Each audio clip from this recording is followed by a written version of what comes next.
대나무의 지조와 절개를 닮은 우리의 전통악기 대금. 대금은 지금부터 1300여 년 전인 신라 신문왕 때부터 전해 내려온 아주 긴 역사를 지닌 악기입니다. 천년을 인내한 혼의 소리라는 말이 있을 정도로 맑고 투명하면서도 깊은 음색을 지니고 있죠. 이러한 음색은 대금만이 가진 고유한 특성으로 한국 전통음악의 아름다움을 대변합니다.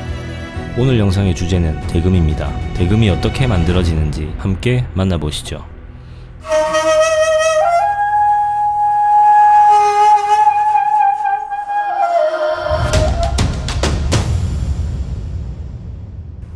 먼저 대나무를 깨끗이 씻어주고 다듬는 작업이 시작됩니다.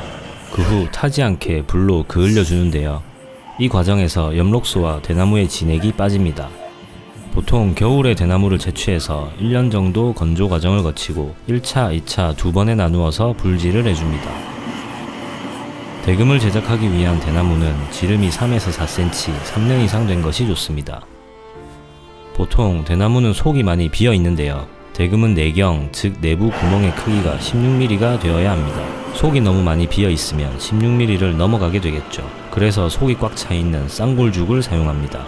쌍골죽은 일반 대나무와 달리 속이 꽉 차 있는데 대나무 양쪽으로 골이 패여 있다는 특징을 가지고 있습니다. 일종의 대나무 돌연변이 종인데요. 돌연변이인 만큼 구하기가 힘들고 귀한 대나무입니다. 거기다 이 쌍골죽은 대부분 똑바로 자라지 않고 마디마다 휘어진 게 많습니다. 일자로 고든 대금을 만들기엔 손이 많이 가는 귀찮지만 귀한 녀석이죠. 그래서 불질 작업이 마무리되면 대나무를 곧게 펴주는 작업이 진행됩니다. 바이스를 사용해 대나무를 고정해줍니다. 클램프로 나머지 부분도 고정합니다. 히팅건으로 대나무를 가열해주면 대나무는 조금씩 펴지기 시작합니다. 대나무로 만든 관악기는 나무의 결과 길이에 따라 소리가 달라지는데 무엇보다도 곧은 일자 형태여야 공기가 잘 통과돼 맑은 소리가 난다고 합니다. 그렇기에 이 작업은 시간이 걸리더라도 꼼꼼하고 세심하게 작업해야 합니다. 대나무의 위치를 옮겨가며 작업은 계속됩니다. 대나무에 열을 가하면서 펴주는 이유는 대나무의 속까지 뜨거워진 상태에서 펴줘야 부러지거나 갈라지지 않기 때문입니다. 요즘 쌍골죽을 구하고자 하는 사람들이 많아져서 수급이 많이 어려운 상황이라 충분히 열을 가하며 조심스럽게 작업을 진행합니다. 곱게 펴는 작업이 완료되면 바이스를 제거하고 클램프로 고정시켜 서늘하고 그늘진 곳에서 1년 정도 건조시킵니다. 1년의 건조 과정을 거치고 나서야 비로소 구멍을 뚫을 수 있는 상태가 되는 것이죠. 1년 전에 작업해둔 대나무로 공정을 이어갑니다. 대금의 구멍을 뚫기 전에 정확한 구멍의 위치를 잡기 위해 자를 대고 마킹해줍니다.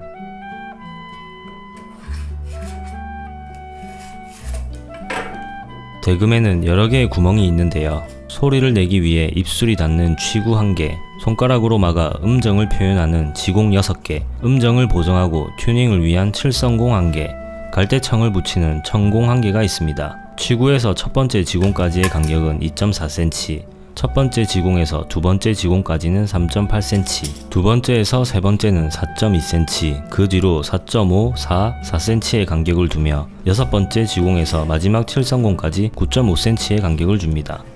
마킹이 완료되면 본격적인 구멍 뚫기가 시작됩니다. 먼저 취구와 첫 지공 사이에 청공을 뚫어줍니다.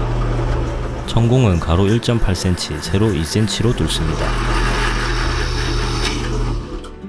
지공은 9.5mm의 두께로 뚫어줍니다. 대금에 있는 각 구멍의 위치는 상당히 중요한데요. 구멍의 위치가 틀리면 음정이 어긋나게 되며 위치가 고르지 않으면 음색의 균일성이 떨어지기 때문이죠. 또한 구멍의 크기가 서로 다르면 공명과 바람 통로가 달라져 음량이 변하기도 합니다. 중요한 작업인 만큼 세심하게 작업을 이어갑니다. 구멍을 뚫는 작업이 완료되면 내경을 뚫는 작업이 시작됩니다. 공기가 이동하는 메인 통로를 뚫는 일이기에 이 작업 역시 정교함과 섬세함이 요구됩니다.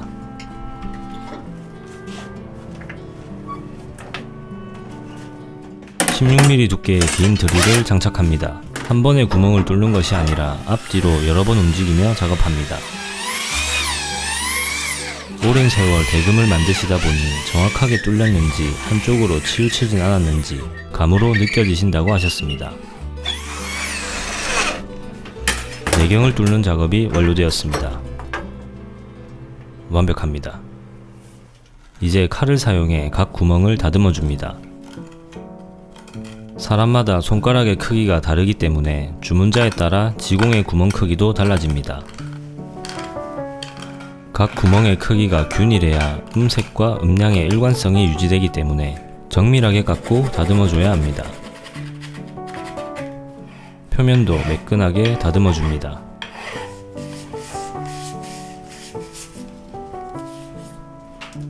다듬기가 완료되면 내부 코팅 작업이 시작됩니다. 각 구멍을 테이프로 막고 내부에 라카칠을 해줍니다. 라카 코팅은 대금의 내부를 보호하여 습기, 균열 등의 손상을 방지합니다.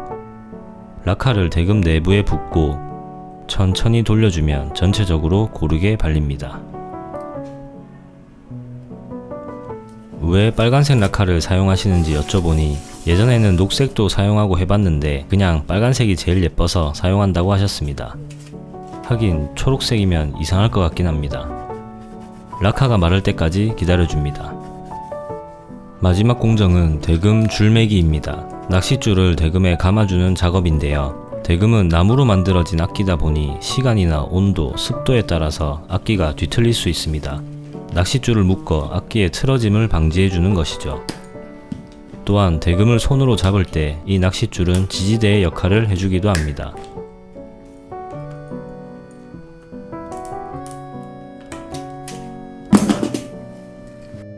줄매기 작업이 완료되면 갈대청을 청공에 붙여줍니다. 갈대청은 갈대의 속껍질인데요. 연주자가 바람을 불면 그 바람에 진동하면서 대금 특유의 소리가 나게 해줍니다. 팽팽하게 당기면서 조심스럽게 붙여줍니다. 너무 얇아서 작은 충격에도 쉽게 찢어지기 때문에 금속으로 된 청가리개를 청공 위에 덮어줍니다. 이렇게 대금 하나가 완성되었습니다. 선생님께 피날레로 연주를 부탁드렸는데 카메라 앞이라 너무 긴장된다며 주저하셨지만 실력을 보여주셨습니다.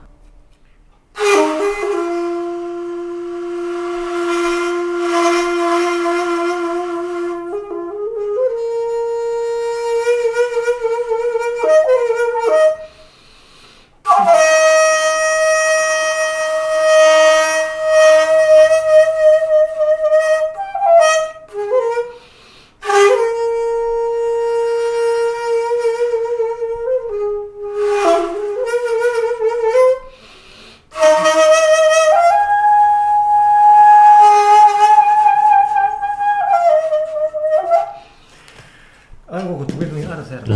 알겠습니다.